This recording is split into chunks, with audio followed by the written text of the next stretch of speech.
LDFനെ എതിർക്കുന്നു എന്ന കാരണം കൊണ്ട് ആരെങ്കിലും പവർ കട്ട് വേണമെന്ന് പറയുമോ? ഇല്ല, പറയില്ല. LDFനോട് എതിർപ്പുണ്ടാവും, പക്ഷേ ഇത് നല്ലതാണ് എന്ന് പറയും. നമ്മുടെ റോഡുകൾ നന്നായാൽ, ആശുപത്രി നന്നായാൽ, പള്ളിക്കൂടങ്ങൾ നന്നായാൽ ആരെങ്കിലും അത് വേണ്ടാന്ന് പറയുമോ? ഇല്ല. ഇപ്പം ക്ഷേമ പെൻഷൻ ഇപ്പോൾ 1600 കൊടുക്കുന്നു. മുമ്പ് UDFൻ്റെ കാലത്ത് അത് നിന്നു പോയിരുന്നു. ഇപ്പോൾ UDF ആണ് എന്നുകൊണ്ട് ആരെങ്കിലും പറയുമോ ഇത് നിന്ന് പോകണം എന്ന് പറയുമോ? പറയില്ലല്ലോ. അതാണ് ഞാൻ പറഞ്ഞത്, നാടിൻ്റെ വികസനത്തിന്, ജനങ്ങളുടെ ക്ഷേമത്തിന് ഉതകുന്ന നടപടികൾ ആര് സ്വീകരിച്ചാലും അത് നല്ലതാണ് എന്ന് പറയുന്ന ഒരു ജനം നമ്മുടെ നാട്ടിലുണ്ട്. അപ്പോൾ അവരുടെ പിന്തുണ LDFനുണ്ടാവും.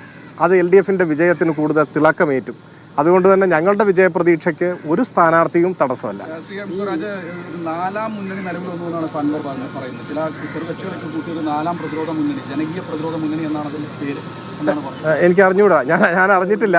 ഇപ്പം എന്തെങ്കിലും സംഭവിച്ചായിരിക്കും, ഞാൻ എന്ത് പറയാനാണ്, എനിക്ക് അറിഞ്ഞുകൂടാ. അൻവറിനെ കൂടെ കൂട്ടുന്ന സംഭവത്തിൽ UDFനകത്ത് വലിയ ആശയക്കുഴപ്പമുണ്ടായെന്ന് തോന്നുന്നുണ്ടോ? അല്ല, ഞാനത് കഴിഞ്ഞ ദിവസം പറഞ്ഞിരുന്നു. അത് ഞങ്ങളുടെ ഒരു പ്രശ്നമല്ല. ഞങ്ങൾ അതിനെക്കുറിച്ച് ആലോചിക്കുന്നതേ ഇല്ല. അത് അവരുടെ ഒരു പ്രശ്നമാണ്. അവരുടെ പ്രശ്നം അവർ പരിഹരിക്കട്ടെ. ഞാൻ ആ പ്രശ്നത്തിൽ ഒരു അഭിപ്രായവും പറയുന്നില്ല.